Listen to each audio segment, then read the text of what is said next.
इस बार पहली बार 1972 के बाद चुनाव आयोग ने पश्चिम बंगाल में एक भयमुक्त वातावरण दिया, जिसके कारण सभी लोग मतलब ड्यू स्पिरिट ऑफ कॉन्स्टिट्यूशन वहां लागू हुआ। मुझे लगता है इसके पहले 1972 के पहले जो भी चुनाव होते होंगे, लेकिन 72 में सिद्धार्थ शंकर राय के नेतृत्व में जो चुनाव हुआ, वहां से जो हिंसा की शुरुआत हुई, उसको उस लिगेसी को लेफ्ट पार्टी ने आगे बढ़ाया, उस लिगेसी को ममता बनर्जी ने आगे बढ़ाया। अब पहली बार मुझे लगता है जाके कि इस चुनाव में, इस विधानसभा 2026 के विधानसभा चुनाव में ज्ञानेश कुमार जो चीफ इलेक्शन कमिश्नर है, उनके नेतृत्व में जिस प्रकार से चुनाव की को कंडक्ट किया गया है, वो काबिले तारीफ है। और इसलिए आज हिंदुओं में ये हिम्मत आई है कि वो जाकर वोट डाल सके। हम समानता की बात करते हैं, बंधुत्व की बात करते हैं, संविधान के लिए बाबा साहब अम्बेडकर को याद करते हैं, लेकिन उसी बाबा साहब अम्बेडकर के संविधान को क्या बंगाल में पूरी तरह लागू होने दिया गया? मीनाक्षी जी, ये सोचिए, वो हिंदू हो, मुसलमान हो, कोई भी हो, लेकिन अगर इस देश में बहुसंख्यक हिंदुओं को नहीं वोट डालने दिया जा सकता, तो आप स्थिति की भयावह होने की कल्पना कर सकती हैं। नहीं, कल्पना तो मैं क्या करूं सर, जो मैं बयान आ रहे हैं उसी को देखकर हैरान हूं कि वहां के लड़के कह रहे हैं कि 150-200 लड़कों को तो वोट डालने नहीं दिया गया, उन्हें घर से निकलने नहीं दिया गया, और जहां पर वोट डालने के लिए गए भी वहां पर बीजेपी के नाम के आगे टेप लगा हुआ था। आज ये जितने पैरामिलिट्री के फोर्सेस यहाँ पर तैनात है, ये हमेशा थोड़ी ना तैनात रहेंगे सर।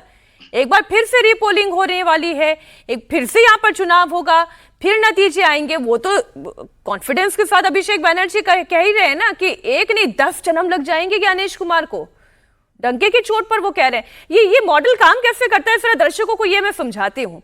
ये जो हम चर्चा कर रहे हैं ना, ये आपके लिए समझना इसलिए जरूरी है कि अगर आप इस वक्त उत्तर प्रदेश में बैठे हुए हैं, दिल्ली में बैठे हुए, बेंगलुरु में बैठे हुए, किसी महानगर में आप है ना, तो आप ये दर्द समझ नहीं पाएंगे।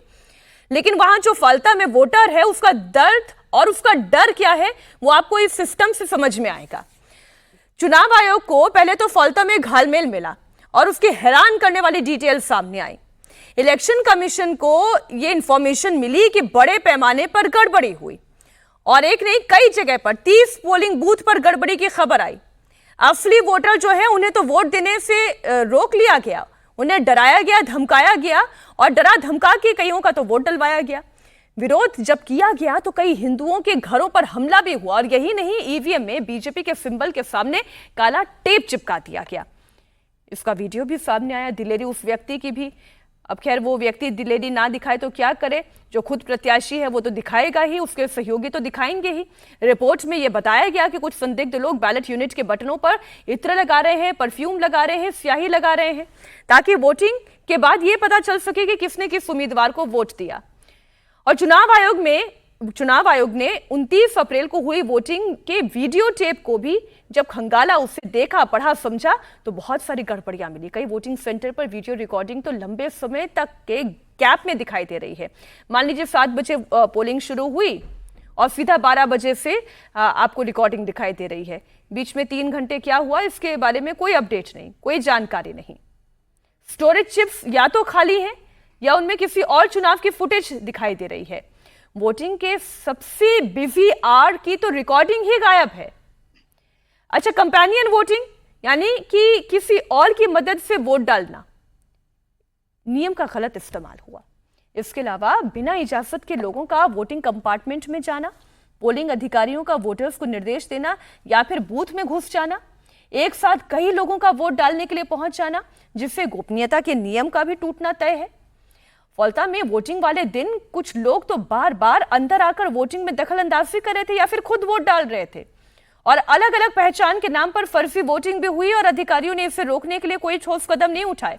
अब अधिकारियों को भी इस बात का तो डर होगा ना दत्ता जी, कि आज जो वो वहां पर बैठे हुए हैं या जो पोलिंग एजेंट्स बीजेपी के भी वहां पर मौजूद हों। हालांकि मेरे फोर्सेस तो दत्ता जी ये भी बता रहे हैं कि फलता में तो ऐसा माहौल है डर का कि बीजेपी के तो पोलिंग एजेंट्स भी वहां के पोलिंग बूथ पर मौजूद नहीं थे। वो तो जब प्रत्याशी जा रहे थे अलग अलग पोलिंग बूथ पर, तब उन्हें पता चला कि भाई इतनी इतनी गड़बड़ियां हो रही हैं, और फिर जब वीडियो टेप्स खंगाले गए तब भी समझ में आ गया। नहीं, बिल्कुल सही बात है। और मैं समझता हूं कि फाल्ता की तरह बहुत सारे ऐसे कॉन्स्टिट्यूएंसी हैं जहां पे पोलिंग एजेंट, विपक्ष के पोलिंग एजेंट को बैठने नहीं दिया गया, या फिर जो लोग बैठे भी हैं उन लोगों को मार मार के भगा दिया गया। और पिछले बार तो बहुत हुआ था, इस बार छिटपुट घटनाएं हैं इस तरह के, पर फिर भी हुआ है इस तरह की चीजें।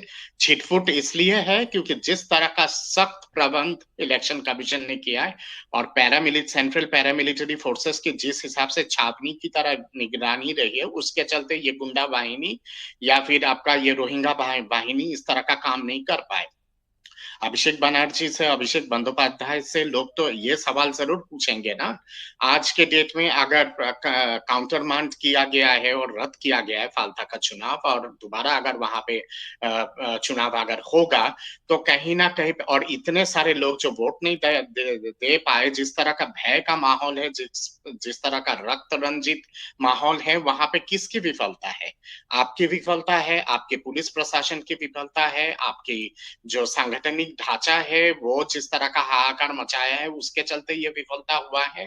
लोग इतना असुरक्षित क्यों महसूस करते हैं? चाहे आपको वोट दे, चाहे विपक्ष को वोट दे, हर किसी का जन्मसिद्ध अधिकार होता है वोट देना, और उससे अगर वंचित नहीं किया नहीं, जाए तो अभिषेक ये बनर्जी केवल का बयान तो उस दत्ता जी इंसान के ऐसा लग रहा विराट। है कि जन्म सिद्ध अधिकार है उनका डायमंड हार्बर मॉडल का विजयी होना।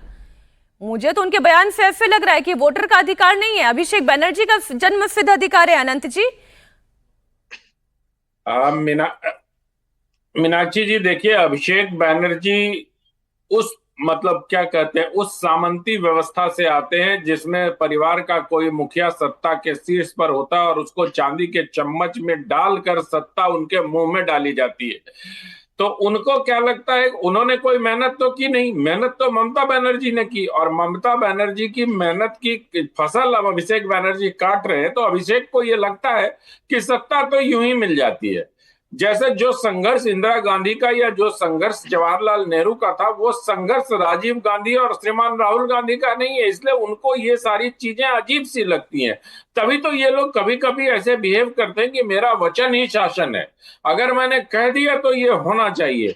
तो अभिषेक बैनर्जी जिस प्रकार से डायमंड हार्बर को लेके बयान दे रहे हैं, या जिस प्रकार से अहंकार पूर्ण तरीके से लोगों को धमका रहे हैं कि हम तो यही हैं, देखते हैं उसके बाद कहां जाते हैं, क्या होता है, कैसे होता है, न सिर्फ सरकारी अधिकारियों को संदेश दे रहे हैं, बल्कि चुनाव में जो मतदाता है उनको भी एक प्रकार से प्रभावित करने का प्रयास किया जा रहा है। तो मुझे लगता है मीनाक्षी जी कि अभिषेक बैनर्जी को फालता में अगर फ्री एंड फेयर इलेक्शन करवाना है तो अभिषेक बैनर्जी को वहां से हटाना पड़ेगा।